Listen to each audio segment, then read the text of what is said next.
যদি 1 মাস এই কাজটা কেউ করতে পারেন তার জীবনে উন্নতি আছে। আমরা সবাই তো কৃষ্ণ মন্ত্রে দীক্ষিত হয়েছি, জোরে বলুন হ্যাঁ না না, জোরে বলুন। কিন্তু ভগবান শ্রীকৃষ্ণ কোন মন্ত্রে দীক্ষা দিয়েছিল?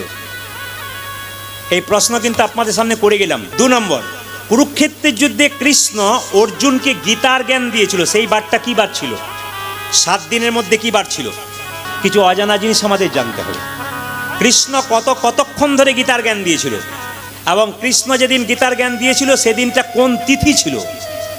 খুব আশ্চর্য তিথি ছিল, কিন্তু কত মিনিট ধরে জ্ঞান দিয়েছিল তারও কথা আছে। কৃষ্ণ অর্জুনকে গীতার জ্ঞান দেবার আগে আর একজনকে দিয়েছিল তার পূর্বে, তিনি কে? এগুলো খুব ভাইটাল প্রশ্ন, খুব উত্তর কিন্তু দারুণ। আচ্ছা, রামচন্দ্র 14 বছর বনবাসে গেলেন, কিন্তু 14 বছর কেন গেলেন? 13 গেলেন না কেন? 15 গেলেন না কেন? 14 কেন গেলেন? আপনার শুনতে চাইলে বলবো, নাহলে বাদ দিয়ে দেবো, বলে দিয়ে যাই, শুনে নিন। রামচন্দ্র 14 বছর যেন বনবাসে গেল, কার জন্যে গেল জোরে বলুন? না, কৈকেয়ীর জন্য নয়। কৈকেয়ীর পাশে একজন কানে বিষ মন্ত্র দিয়েছিল, তিনি কি বলুন তো? কুজি মন্থরা। দেখুন মায়েরা, সবাই লক্ষ্য করবেন, যেদিন রাজা দশরথ সিংহাসনে বসে আছে, হঠাৎ আয়নাতে দেখলো তার রাজমুকুটটা হেলে গেছে আর এখানকার চুলগুলো পেকে গেছে, তখন বুঝলো রাজমুকুট আর আমার মাথায় সাজছে না, এবার রামের গলায় মাথায় দিতে হবে, রামকে রাজা করব, সিদ্ধান্ত নিলেন। আচ্ছা, আপনারা যারা কীর্তন শুনতে এসছেন, রাজা দশরথ যেমন রাজা ছিলেন, আপনার সংসারে কিন্তু আপনাদের নামটাই কিন্তু হেড। ভগবান তো আছেন, কিন্তু সংসারের মালিক কিন্তু আপনারা। আপনাদের রাজমুকুট হেলে গেছে, আপনি কখন বুঝবেন? রাজা দশরথের রাজমুকুটটা হেলে গেছে কখন বুঝলো? আয়না দিয়ে দেখতে পেলো যে আমার মুকুটটা হেলে গেছে, তার মানে কি আমাকে এবার রামচন্দ্রকে দিতে হবে, আমার মাথায় সাজছে না, চুল পেকেছে, এবার দিতে হবে।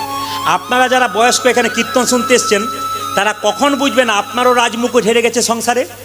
যখন দেখবেন গ্রীষ্মকালে রৌদ্রে দুপুর 12টার সময় বাড়ি ফিরবেন, বৌমাকে 1 গ্লাস জল চাইবেন, 2 ঘন্টা পর যখন 1 গ্লাস জল আসবে, তখন বুঝবেন আপনারও মুকুট কিন্তু হেলে গেছে। পরিষ্কার জেনে নিন, একবারে যুক্তি কথা আছে, আপনারও রাজমুকুট হেলে গেছে, তার মানে আপনাকে সংসারে কেউ ভালোবাসছে না। যখনই দেখবেন আপনি চাইছেন কিন্তু দিচ্ছে না, অনেক দেরি হচ্ছে, তখন বুঝবেন আপনারও রাজমুকুট কিন্তু হেলে গেছে।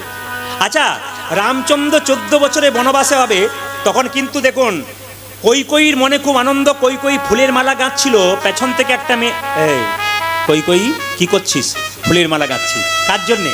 রাম রাজা হবে তার ধীরে, রাম রাজা হবে তার জন্যে। কৈকেয়ীকে মেয়েটি বলে উঠলো, রাম রাজা হবে তো তোর কি গেল? কৌশল্যা হবে রাজমাতা, তুই তো ভিখারিনী হবি। বিষ মন্ত্র দিল কে? কুজি মন্ত্রা। সঙ্গে সঙ্গে বলে, তাহলে কি করবো? বলে 14 বছরের বনবাস চেনে রামচন্দ্রের আর পুত্র ভরতের সিংহাসন চেয়ে। আপনার সংসারে কিন্তু মন্থরার অভাব নাই। কারা মন্থরা বলুন তো? আপনার সংসার দিব্যি চলছে, আপনার কানে যদি পাড়া প্রতিবেশী কেউ বিষ মন্ত্র দেয়, বুঝবেন উনি কিন্তু কুজি মন্থরা, আপনার ভালো দেখতে পাচ্ছেন। এই মন্থরা, একটা লোক যদি বিষ খায়, ও যদি হসপিটালে ভর্তি হয়, তাহলে ও বেঁচে গেলেও যেতে পারে, কিন্তু আপনি যদি কানে একবার বিষ নেন, আপনার গোটা সংসারটাই কিন্তু নষ্ট হতে পারে। এই জন্য বারবার বলবো, কানে বিষ নয়, ভালো কথা নিন, আপনার জীবন সুন্দর হবে। কথাগুলো শুনে যাবেন, আপনার লাভ আছে। কানে বিষ নয়, ভালো কথা নিন, পাড়া প্রতিবেশীর কথা নয়। আমি আমার সংসার চালাচ্ছি, আমার মতো থাকবো, আমি কারো কথা শুনে আমার সংসারকে নষ্ট করবো না।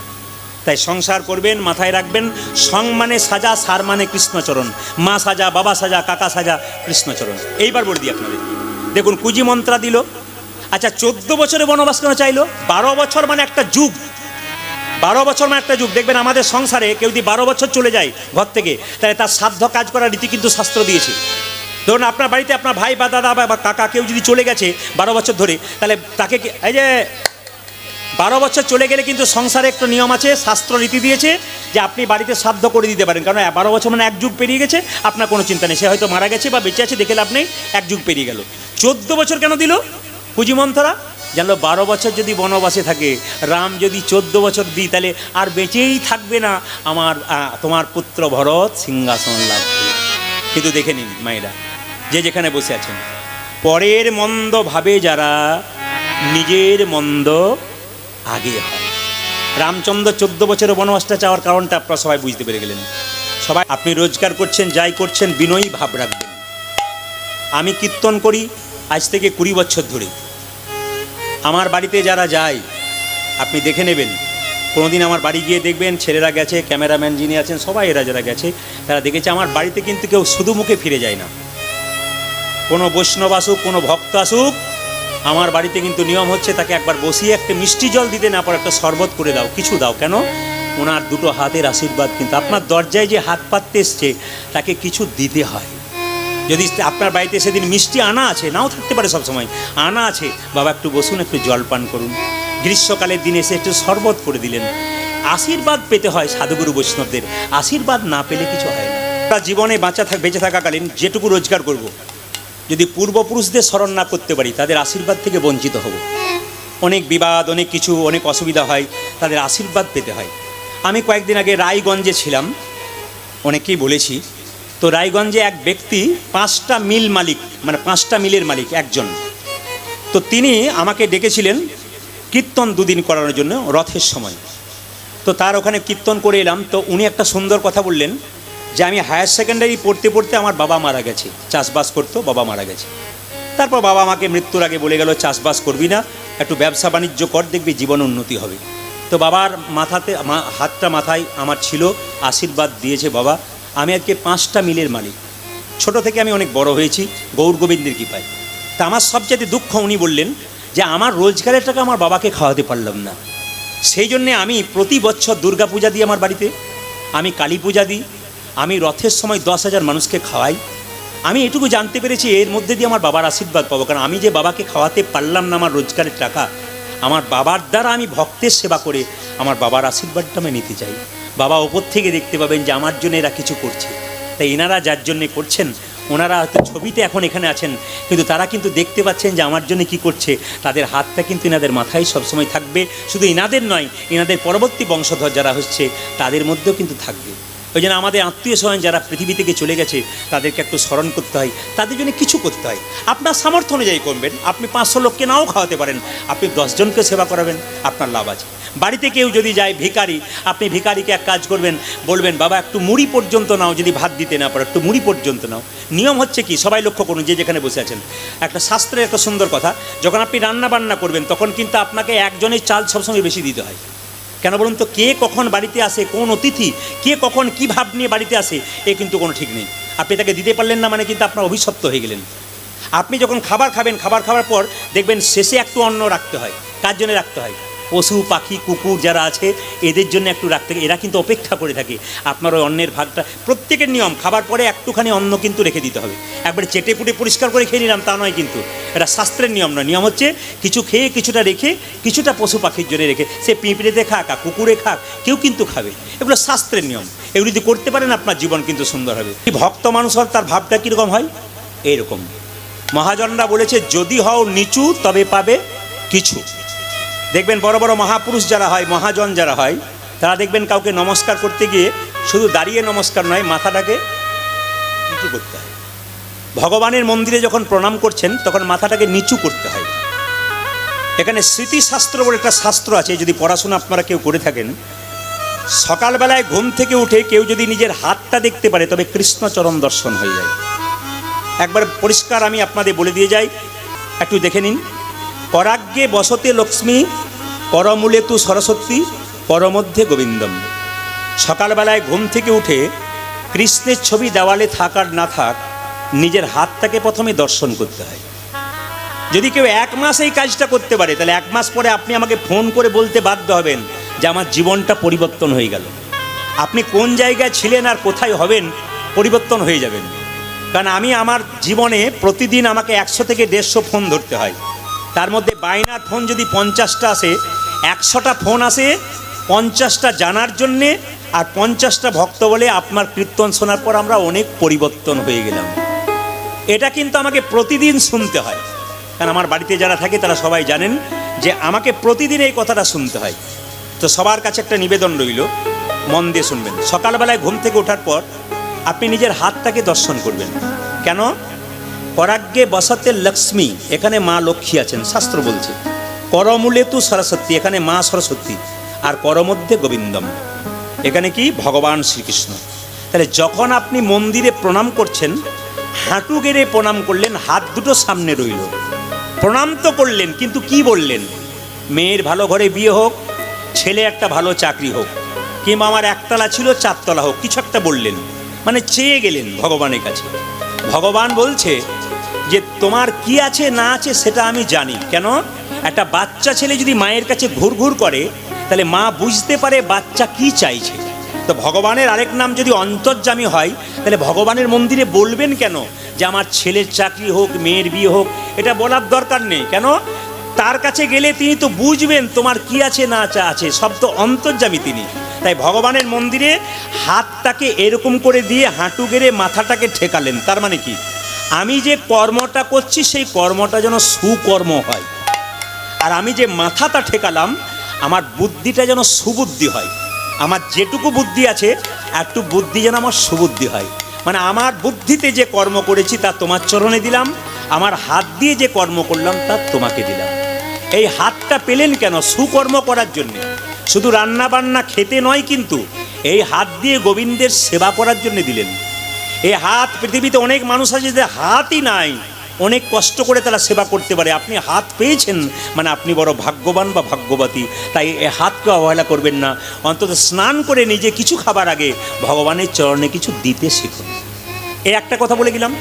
আর দ্বিতীয় হচ্ছে, আপনি যখন বিছানা থেকে উঠবেন, যদি আপনার সময় না থাকে, শরীর খারাপ থাকে, তাহলে বিছানাতে আপনি গুরুমন্ত্র জপ করে নেবেন।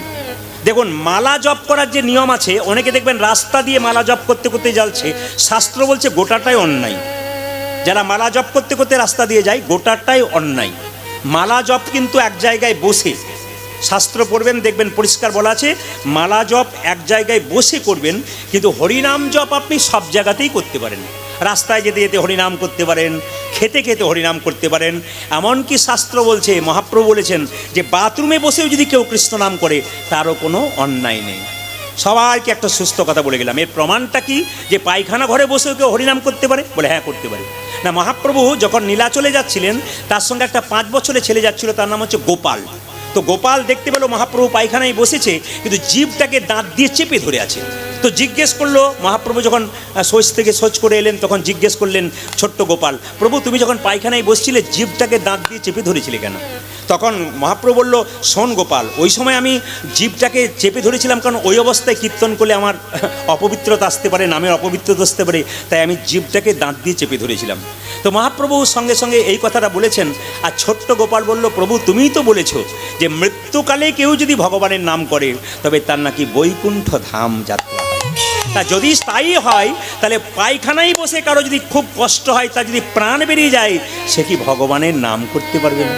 মহাপ্রভু সেদিন ছোট্ট গোপালকে হাত ধরে বলেছিল, গোপাল আজ থেকে তুই হলি আমার গোপাল গুরু, আমার অজানা জিনিস তোর কাছে জানলাম। এই জন্য বারবার নিবেদন রইল, চলার পথে সবার কাছ থেকে একটা একটা করে শিক্ষা আপনি পাবেন। যদি জীবনে শিক্ষা নিতে পারেন আপনার লাভ আছে। যখন আপনি বিছানায় শুয়ে থাকবেন, সকালবেলায় শরীর খারাপ থাকলে আপনি ওখানে বসেই নাম জপ করতে পারেন, গুরুমন্ত্র জপ। আপনি বিছানা থেকে যদি আপনি সুস্থ থাকেন তাহলে মন্দিরে বসে করবেন, অসুস্থ থাকলে স্মৃতিশাস্ত্র বলল আপনি বিছানাতেই করতে পারেন। এইবার বিছানা থেকে যখন নামবেন তখন পুরুষ হলে ডান পাটা আগে নামাতে হয়, আর মহিলা হলে বাঁ পাটা আগে নামাতে হয়। এবং নামার সময় আপনাকে মাটিটাকে প্রণাম করতে হবে। ওই মাটিতে রামচন্দ্রের চরণ আছে আর ধুলো আছে, ওই মাটিতে ভগবান শ্রীকৃষ্ণের চরণ ধুলি আছে, ওই মাটিতে মহাপ্রভুর চরণ ধুলি আছে, তাই প্রণাম করে নামতে হবে। যদি এই কাজগুলো কেউ 1 মাস করতে পারে, স্মৃতিশাস্ত্র বলছে তার জীবনে এক অফুরন্ত পরিবর্তন হবে। মানে দেখতে পাবেন, যদি একবার করে শুধু প্রয়োগ করুন, শুনলে হবে না, আপনাকে ব্যবহার করতে হবে। কাউকে বলার দরকার না, আপনি প্র্যাকটিক্যাল 1 মাস দেখুন না। কাউকে মহাপ্রভু বলছে আমি যা করি তা বলি না, আমি যা করি তা লোককে বলি না। কেন? আমি করি তো আমার বলার দরকার নেই, আমি করি। অনেকে প্রশ্ন করে আমাদেরকে, গীতা পড়ছি ভুল হয়ে যাচ্ছে, তাহলে কি গীতা পড়তে পাবো? হ্যাঁ, আপনারা গীতা পড়তে পারবেন, ভুল হোক তবু পড়বেন। কেন? দস্যু রত্নাকর মরা মরা বলতে বলতে যদি রাম বলতে পারে, তাহলে আপনারা ভুল গীতা পড়তে পড়তে আপনি ঠিক পড়বেন না কেন? সাইকেল চাপাকালীন বাচ্চা ছেলে হাফ প্যাটেলে চাপে, তারপর তো সিটে চাপে। ভুল করতে করতেই তো মানুষ শেখে। এই জন্য আপনি ভুল করতে করতে শিখবেন, কিন্তু করবেন, চেষ্টা করুন, আপনার জীবন সুন্দর হবে। নবদ্বীপে যিনি শিল প্রভুপাদ রয়েছেন ইস্কন মন্দিরের, তিনি যখন ছোট ছিলেন তার বাবা মায়ের জন্য তিনি বড় হলেন। কীরকম বড় হলেন সবাই শুনে রাখুন। তিনি যখন ছোট ছিলেন তখন তার বাবা কলকাতায় চাকরি করত, উচ্চমানের চাকরি, কিন্তু 10টার সময় অফিসে যেত, 9টা পর্যন্ত দরজায় বসে থাকতো। কোনো সাধুগুরু বৈষ্ণব পেরিয়ে গেলে বলতো, একবার আসুন। কি হয়েছে বলবেন তো? আরে একবার আসুন না। বাড়িতে ডেকে বলতেন, আমার ছেলের মাথায় একটু হাত দিয়ে বলুন যেন আমার ছেলে রাধারানীর কৃপা হয়। তাহলে বাবা মা ছেলেকে কৃষ্ণ ভক্ত করার জন্যে শিল প্রভুপাদ আজকে বিশ্ববিখ্যাত হলো কেন? আর চিনছেন কেন? বাবার জন্যে, মায়ের জন্যে। মায়ের যদি কৃষ্ণ ভক্তি না থাকে, বাবার যদি কৃষ্ণ ভক্তি না থাকে, আপনার রক্ত আপনার ছেলে মেয়ের শরীরে বইবে। যদি আপনি কৃষ্ণ ভক্ত না হতে পারেন, আপনি প্রণাম না করেন, আপনি ভক্তি না করেন, আপনার ছেলে মেয়ে করবেন কি করে? আমাকে একজন জিজ্ঞেস করলেন, আমার ছেলের জন্য 1 লাখ টাকা রেখে গেলে, 1 কোটি টাকা রেখে গেলাম, আমার চিন্তা নেই, আমি এবার মরবো শান্তিতে। বললাম, ছেলেকে কেমন তৈরি করলেন? এইরকম তৈরি করলেন না এইরকম তৈরি করলেন? যদি এরকম তৈরি করলেন তাহলে আপনার মৃত্যুর পর সাধ্য কাজ করবে, ভক্তি করবে। আর যদি এইরকম তৈরি করেছেন, যা ছিল তা নিতাই গৌর হরিবোল হয়ে যাবে। এই জন্য ভালো তৈরি করে যান, জীবনে শান্তি পাবেন। শিল প্রভুপাদে শুধু নয়, ঈশ্বরচন্দ্র বিদ্যাসাগরের মা ভগবতী দেবী, তিনি কেমন মা ছিলেন বলে তো বিদ্যাসাগরের মতো ছেলে পেয়েছিলেন। নদীর নয়, খালের নয়, বিলের নয়, সাগরের সন্তান, সাগরের মতো সন্তান কেন পেলেন? ঈশ্বরচন্দ্র বিদ্যাসাগর মহাশয় তার মায়ের জন্য একটা শাল এনেছিল। মা, তুমি ঠান্ডায় কষ্ট পাচ্ছ, একটা শাল তোমাকে দিলাম। মা শালটা নেয় নয়, বাক্সের ভেতরে ভরে দিয়েছিল। জিজ্ঞেস করেছিল, মা তুমি শালটা গায়ে নিলে না কেন? মা বলেছিল, খোকা, পাড়া প্রতিবেশীর কত মা ঠান্ডায় থরথর করে কাঁপছে, যেদিন ওদের জন্য চাদর আনতে পারবি সেদিন আমি শালটা। এরকম মা না হলে কখনো বিদ্যাসাগরের মতো ছেলের জন্ম দিতে পারে? এই জন্য বাবা হলো কি বীজ, আর মা হলো মাটি। দুটো যদি ভালো না হয় তাহলে কিন্তু নিতাই গৌর হরি বল। আপনি যতক্ষণ কীর্তনে আসরে শুনলেন, তারপর চলে গেলেন, বাড়িতে গিয়ে ভুলে গেলেন, আপনার নিতাই গৌর হরি বল। মাস্টারমশাই স্কুলে শিক্ষা দেবে, ছেলেকে পড়াশোনা করবে, ঘরে যদি সে হোমওয়ার্ক না করে তাহলে তো গোটাই বেকার হয়ে গেল। শুনলো আর এক কানে ঢুকলে এক কানে বেরিয়ে চলে গেল। এ কিন্তু করলে হবে না। আপনি 3 ঘন্টা কীর্তন শুনবেন, আপনি কি শুনে গেলেন আপনাকে হিসাব করতে হবে, আপনি সেভাবে কাজ করবেন। এনারা কীর্তন করাচ্ছেন, নিমন্ত্রিত কিন্তু সবাই নাও থাকতে পারে। এই অভিমানটা ভেতরে কারো থাকলে হবে না। কেন? কীর্তন হচ্ছে, এরা করাচ্ছে, রাস্তা দিয়ে পেরোতে গেলে ভগবানের ভক্ত যারা হয় তারা সেখানে বসে যায়।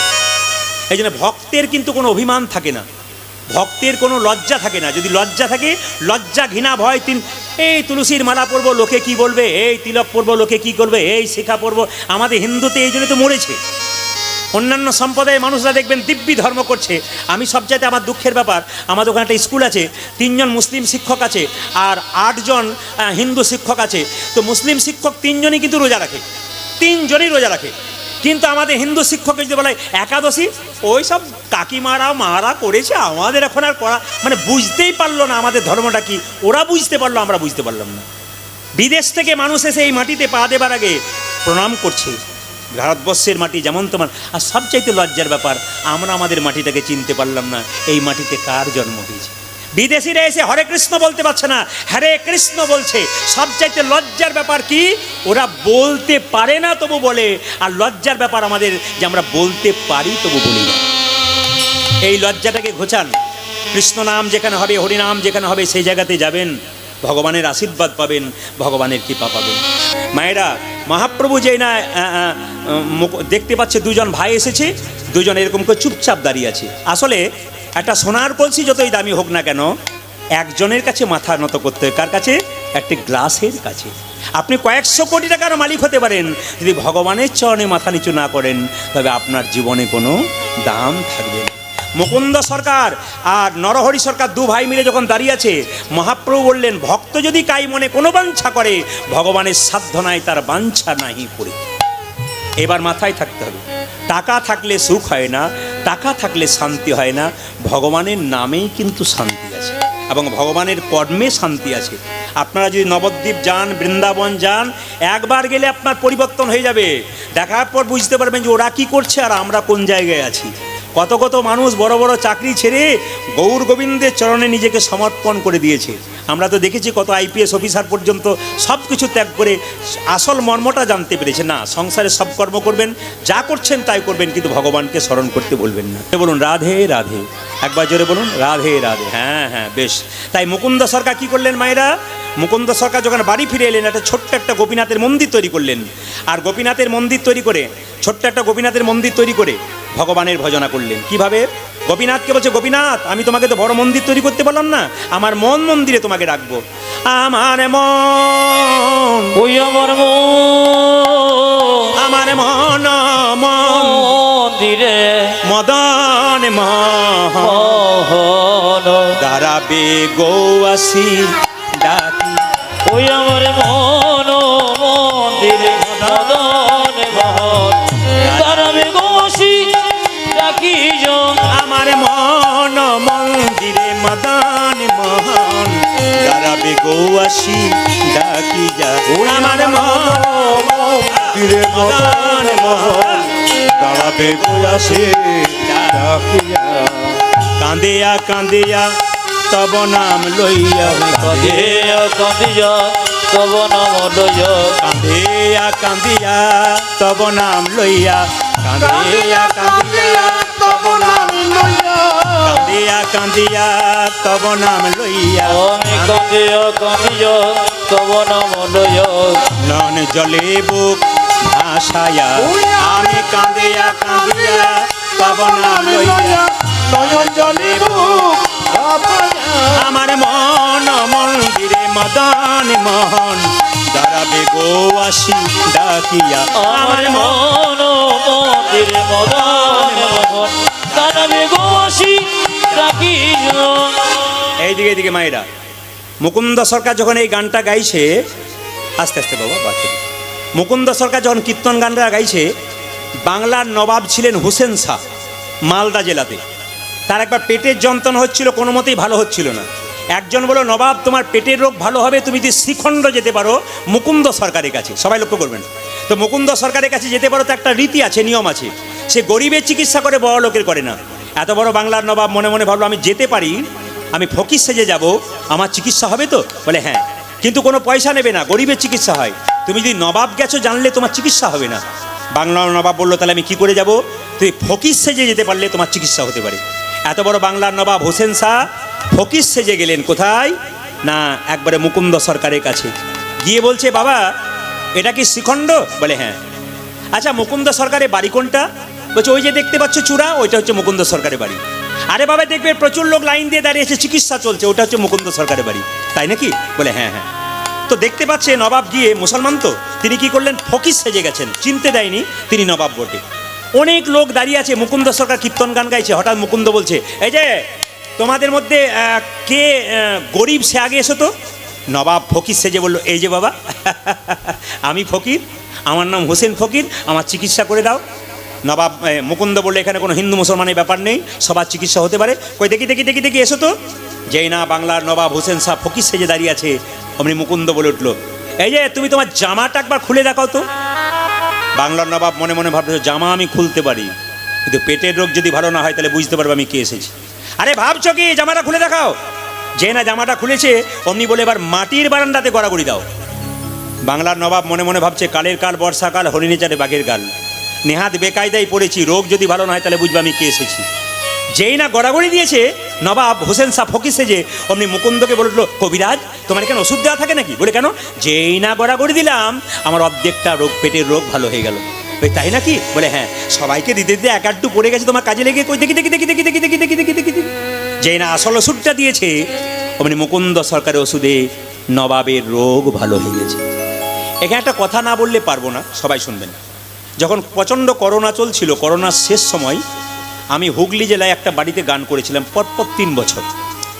তো তাদের দুটো ছেলে বিএসএফ জওয়ান, তারা চাকরি করে, লক্ষ্মী পুজো উপলক্ষে কীর্তন করে। তা আমি যখন তাদের বাড়িতে গেছি, সবাই লক্ষ্য করুন, 3টে মেয়ে কলকাতা থেকে 3টে গোপালকে কোলে করে নিয়ে কীর্তন শুনতে এসছে। তো 3টে গোপালকে স্টেজে রেখে নিচে বসে আছে। কীর্তন যখন শেষ হয়ে গেল, তখন 3জন মেয়ে গড়াগড়ি দিচ্ছে মাটিতে। তা আমি জিজ্ঞেস করলাম ওনাকে বাসাতে গিয়ে, আচ্ছা আপনি যে নতুন কাপড় পরে এসছেন, গড়াগড়ি দিচ্ছেন, আপনার কাপড়টা নোংরা হয়ে যাবে না? তখন উনি বললেন, আপনার কীর্তনে তো শুনেছি, স্বামীর যদি 10টা কাপড়ের দোকান থাকে, চিতাতে যখন শুয়ে দেবে, একটা কাপড়ও কিন্তু আমাকে দেবে না, কাপড়ের কি দাম আছে? আমি জিজ্ঞেস করলাম, আপনি করেন কি? বলছে, আমি কলকাতা কোনো এক কলেজের প্রফেসর, মানে অধ্যাপিকা। আমি তখন মনে মনে বললাম, যদি আপনি আমার চাইতে ছোট না হতেন, আপনাকে একটু প্রণাম করতাম। আপনি তো প্রায় 1 লাখ টাকা বেতন পান, আপনার এসব করার কি দরকার ছিল? আপনি গড়াগড়ি দিচ্ছেন। বলছে, না, আমার স্বামীও প্রসাদ ভোজি, আমিও প্রসাদ ভোজি, আমরা বড় শান্তিতে আছি, আমার যে সন্তানটি আছে সেটাও কৃষ্ণ ভক্ত। তাহলে আপনাদের মনের মধ্যে যদি এই ধারণা হয়ে যায় যে আমার ছেলে কৃষ্ণ ভক্ত হয়ে যাবে, মানে ভুল পথে যাচ্ছে, আপনি ভুল করছেন। কেন বলুন তো? আমাদের সবচাইতে দোষ কি? ছেলে মেয়েকে বলি বুড়ো হবি তখন করবি, বুড়ো হবার চান্স যদি না পান।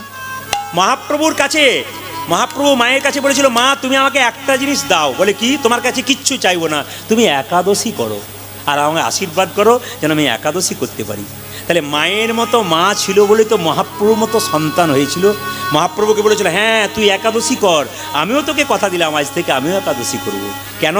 মায়ের মতো মা হলে সেই সন্তানকে মা ভালো মানুষ করতে পারে। আর মা যদি কোনো কাজে বাধা দেয়, তাহলে আপনার ছেলে কোনোদিন কৃষ্ণ ভক্ত হতে পারবে না। মৃত্যুর পরে আপনি শান্তিতে মরতে পারবেন যে আমার ছেলে রোজগার করুক, কিন্তু যেন কৃষ্ণ ভক্ত হতে পারে, উল্টো পথে না যায়, কুপথে না যায়, যেন কৃষ্ণ ভক্ত হতে পারে। একটা মেয়েকে দেখলাম খুব গড়াগড়ি দিচ্ছে, ওকে জিজ্ঞেস করলাম তুমি কি করো? বলছে আমার স্বামী দাঁতের ডাক্তার, আমিও দাঁতের ডাক্তার। আমি মনে মনে ভাবলাম বাহ। একটি 18 বছরের মেয়ে হবে, ও গড়াগড়ি দিচ্ছে, ওকে জিজ্ঞেস করলাম তুমি কি করো? বলছে আমি বিউটি পার্লারের কাজ করি। আমি বললাম আমিও তো বিউটি পার্লারের কাজ করি। ও বলছে তাহলে কি আপনি কীর্তনে ফাঁকে ফাঁকে করেন? বললাম না না, তুমি তো করো সব সময়, আর আমি কীর্তনে ফাঁকে ফাঁকে নয়, কীর্তনে করি। বলে কেন? তুমি যেমন বিউটি পার্লারের কাজ করে মেয়েদের বাইরেটা ভালো করার চেষ্টা করো, আমি হরিরাম নামক বিউটি পার্লারের কাজ করে ভক্তের হৃদয় মন্দিরটাকে ভালো করার চেষ্টা।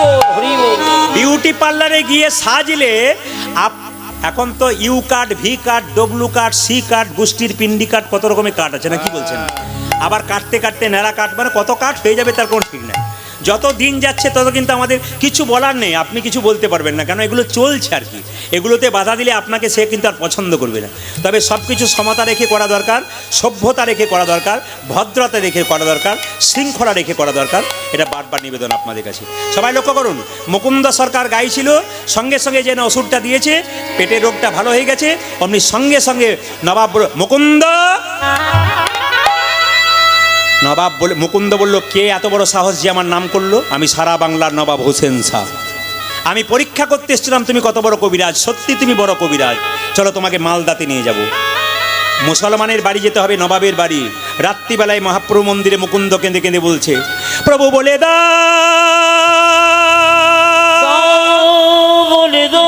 প্রভু বলে দাও,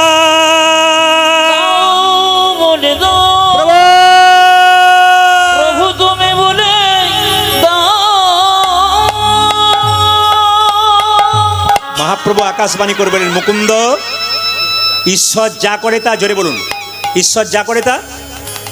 আমি আপনাদের কাছে শুনতে চাই, ঈশ্বর যা করে তা। আপনারা তো দিব্যি মঙ্গল বলছেন। আপনার ছেলে যদি মাধ্যমিক পরীক্ষায় ফেল করে যায়, নিয়ে আমি যদি কাছে গিয়ে বলি ঈশ্বর যা করে তা মঙ্গলের জন্য করে, আপনার ভালো লাগবে কি? লাগবে না। কিন্তু ঈশ্বর যা করে তা মঙ্গলের জন্য করে। রাত্রিবেলায় মহাপ্রভু স্বপ্ন দিলেন মুকুন্দকে, মুকুন্দ তুমি মুসলমানের বাড়িতে যাও। মুকুন্দ নবাবকে বলো, তোমার বাড়ি আমি যেতে পারি, 3টে শর্ত। তুমি একটা গোপীনাথের মন্দির তৈরি করে দাও, জীবের দ্বারে যেন হরিনাম দিতে পারি, আর গরিবের যেন চিকিৎসা করতে পারি। নবাব হোসেন শাহ খুব ভালো মানুষ ছিলেন, তিনি বললেন চলো আমার সঙ্গে, তোমাকে 3টে শর্তে রাখবো। একটা গোপীনাথের মন্দির তৈরি করে দিলেন, জীবের দ্বারে হরিনাম দিলেন, আর গরিবের চিকিৎসা করলেন। মুকুন্দ সরকার গাইছে বসে, আর নবাব শুনছে। নবাবকে একটা মেয়ে পাখা করছে, তালপাতার পাখা, মনে রাখবেন। এই তালপাতার পাখাতে কিন্তু একটা ময়ূরের পালক ছিল, এটা কিন্তু আপনাদের মাথায় রাখবেন। মুকুন্দ সরকার গাইছে আর নবাব শুনছে। কি গাইছে?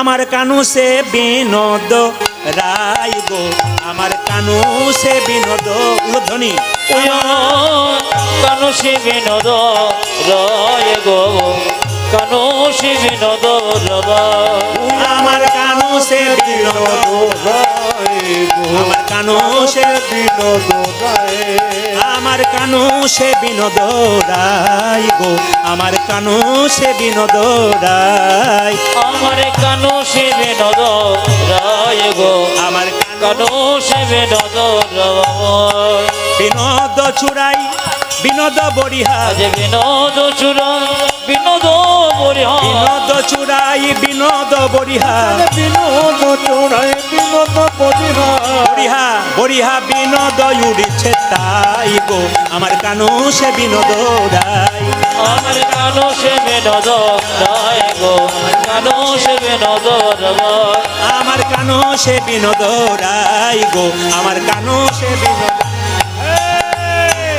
বিনোদ তিলটে বিনোদ তিলক, বিনোদ বিনোদ সাজে, আমার বিনোদ নাচে বিনোদ তিলক, বিনোদ বিনোদ সাজে, তার বিনোদ ললাটে বিনোদ তিলক, বিনোদ বিনোদ সাজে, বিনোদ ললাটে বিনোদ তিলক, বিনোদ বিনোদ সাজে, তার বিনোদয় ধরে বিনোদ মুরলী, আজ বিনোদ ধরে বিনোদ মুরলী, বিনোদয় ধরে বিনোদ মুরলী, বিনোদয় ধরে বিনোদ বিনোদ বাজে গো যে বিনোদ বিনোদ সাজে আমার কানো সে বিনোদ রায় গো কানো সে বিনোদ রবাই আমার কানতে বিনোদ রায় আমার কানতে বিনোদ রায় এইদিকে বিনোদ গলায় বিনোদ মালা বিনোদ বিনোদ দোলে আজ বিনোদ গলায় বিনোদ মালা বিনোদ বিনোদ দোলে এই যে পদাবলীটা গাইছি যদুনাথ দাসের পদ,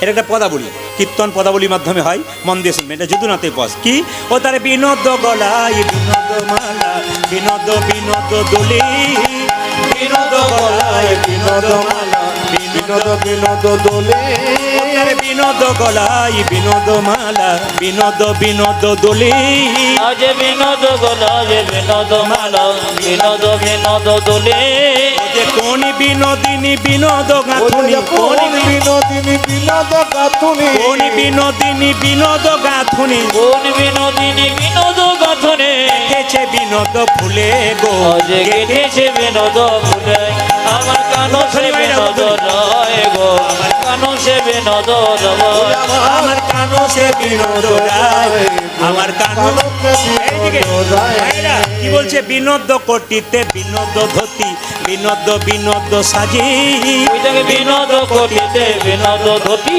বিনোদ বিনোদ সাজে বিনোদ কোটিতে বিনোদ ধতি বিনোদ বিনোদ সাজি তারা বিনোদ কোটিতে বিনোদ ধতি বিনোদ বিনোদ সাজে তার বিনোদ চরণে বিনোদ নুপুর বিনোদ চরণে বিনোদ নপুর বিনোদ চরণে বিনোদ নুপুর বিনোদ চরণে বিনোদ নপুর বিনোদ বিনোদ বাজে গো ওই দেখে বিনোদ বিনোদ বাজে আমার কানো সে বিনোদ রায় গো কানো সে বিনোদ রবাই উদাজার কানো সে বিনোদ রায় আমার কানো কানোতে বিনোদ রায় যদুনাথ কয় বিনোদ না গর বিনোদ কদম্ব তলি আমার যদুনাথে কয়ে বিনোদ নাগর বিনোদ কদম্ব তোলে যখনই পদবর্তার পদ গাইতে হয় তখন একটু প্রণাম করতে হয়, যদুনাথ দাসের পদ তো, রূপ গান গাইলে এই পদটা গাইতে হয়। যদুনাথ কয় বিনোদ না গর বিনোদ কদম্ব তলি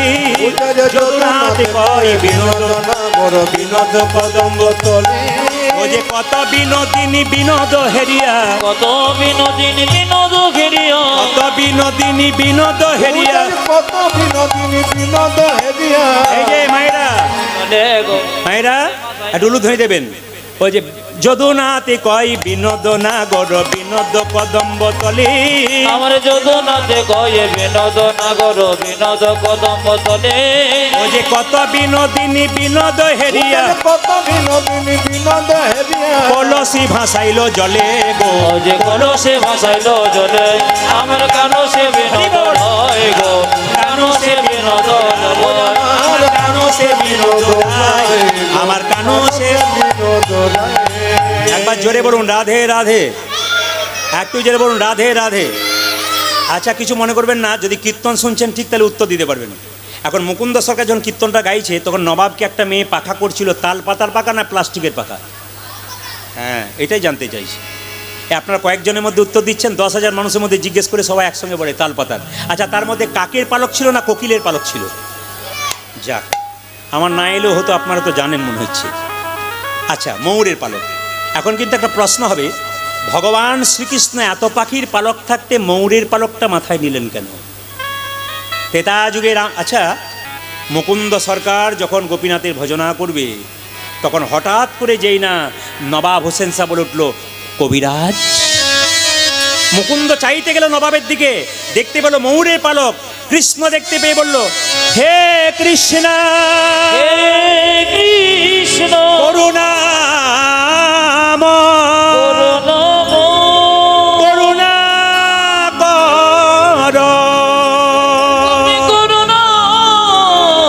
কবর মুকুন্দ অজ্ঞান হয়ে গেল।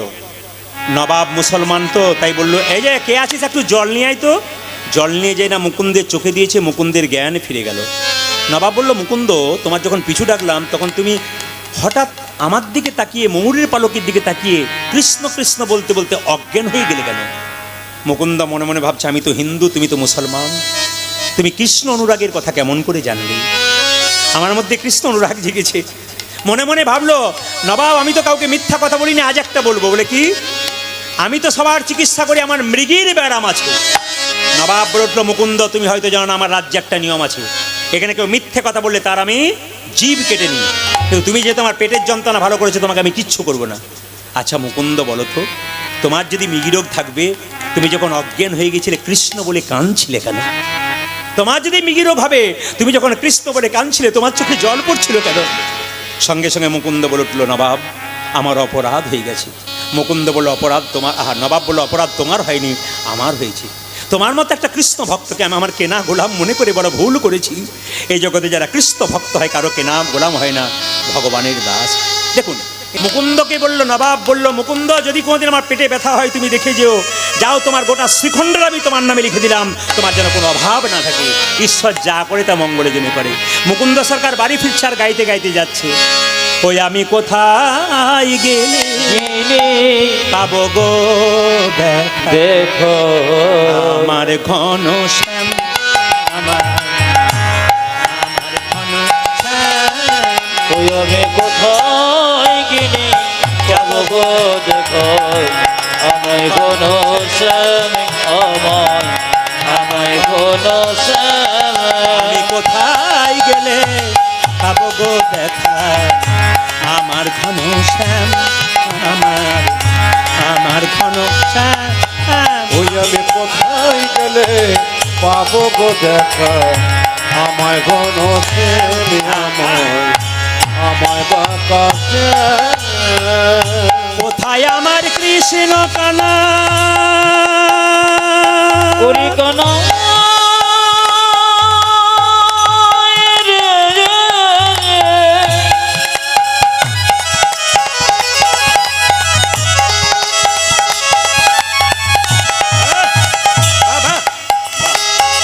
একবারে দেখা রে,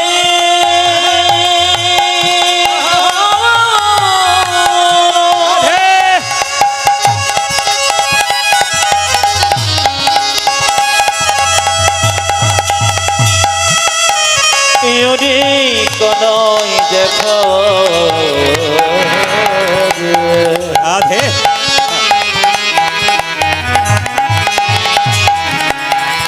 কনই রে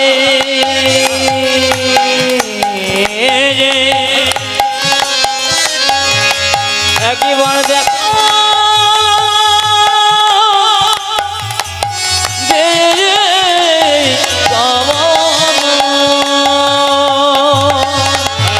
কোথায় আমার কৃষ্ণ,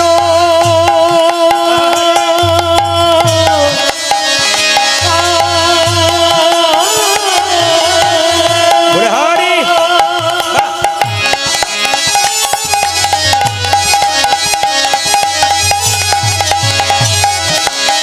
কোথায় ঘন শ্যাম। আমি কোথায় গেলে পাবো গো দেখা, আমার ঘন শ্যাম, আমার ঘন। আমি কোথায় গেলে পাবো গো দেখো, আমায় ঘন শ্যাম, আমায় ঘন শ্যাম। দেখা দা। মায়েরা মুকুন্দ সরকার বাড়ি ফিরে এলো, কিন্তু বাড়িতে এসে দেখলো তার স্ত্রী চিৎকার করবে, স্বামী স্বামী এ কি আমার হলো গো, স্বামী কি আমার হলো গো,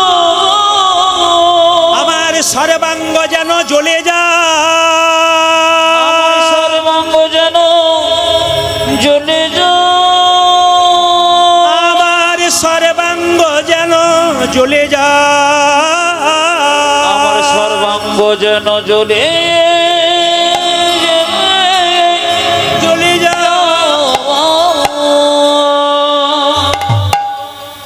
অহংকার হয়েছিল মুকুন্দ সরকারের, সবাইকে চিকিৎসা করছে, তার অহংকার হয়ে গেল।